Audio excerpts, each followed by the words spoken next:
Welcome to சொடக்கு சமையல். இன்றைக்கி நாம் காடை கிரேவி எப்படி செய்கிறதுன்னு பார்க்க போகிறோம். அதுக்கு முன்னாடி இது வரைக்கும் நம்ம சேனலை சப்ஸ்கிரைப் பண்ணாதவங்க கீழே இருக்கிற ரெட் கலர் சப்ஸ்கிரைப் பட்டனை கிளிக் பண்ணிக்கோங்க. அப்படியே பக்கத்தில் இருக்கிற பெல் ஐக்கானையும் கிளிக் பண்ணி ஆல் செலக்ட் பண்ணிக்கோங்க. அப்போ தான் எங்களோட எல்லா வீடியோவையும் நீங்கள் மிஸ் பண்ணாமல் பார்க்க முடியும். நான் 2 காடை எடுத்திருக்கேன். இதில் சிறிதளவு மஞ்சத்தூள் சேர்த்து நல்லா கழுவி எடுத்து வச்சுக்கோங்க.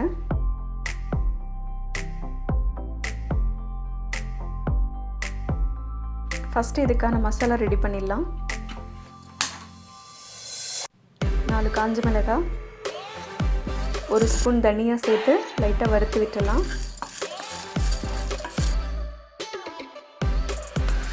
1 ஸ்பூன் மிளகு சேர்த்துக்கோங்க.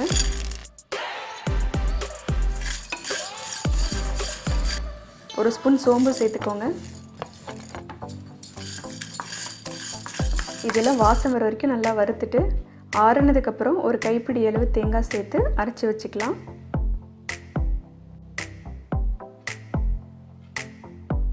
ஒரு 3 ஸ்பூன் அளவுக்கு எண்ணெய் ஊற்றிக்கோங்க. ஒரு பட்டை, 4 கிராம்பு, ஒரு பச்சை மிளகாய் சேர்த்து லைட்டாக வதக்கி விட்டுருங்க. 20 நறுக்குன சின்ன வெங்காயம் சேர்த்துருங்க.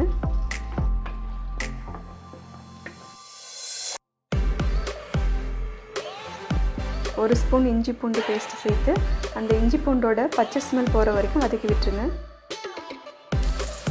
1 ஸ்பூன் உப்பு சேர்த்துக்கலாம்.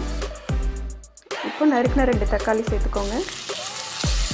நல்லா வதக்கி விட்டுக்கலாம். 1/2 ஸ்பூன் மஞ்சத்தூள் சேர்த்துக்கோங்க. கருவேப்பிலை சிறிதளவு சேர்த்துக்கலாம்.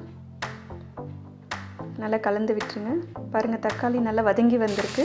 இப்போ காடை சேர்த்துடலாம்.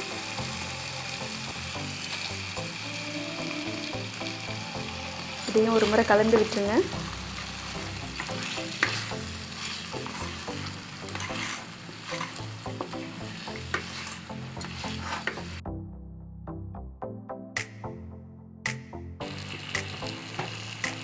அரைச்சி வச்சிருக்க மசாலாவை சேர்த்துடலாம்.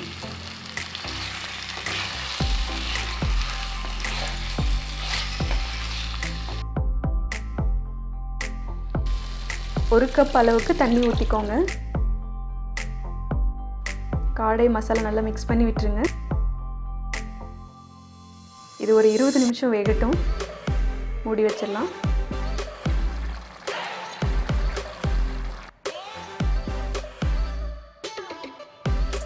காடை நல்லா வெந்து வந்திருக்கு.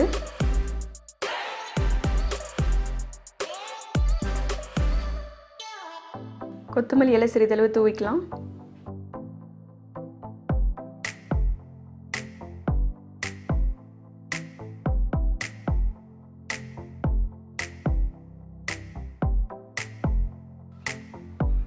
நம்மளோட சூப்பரான காடை கிரேவி ரெடி ஆயிடுச்சு.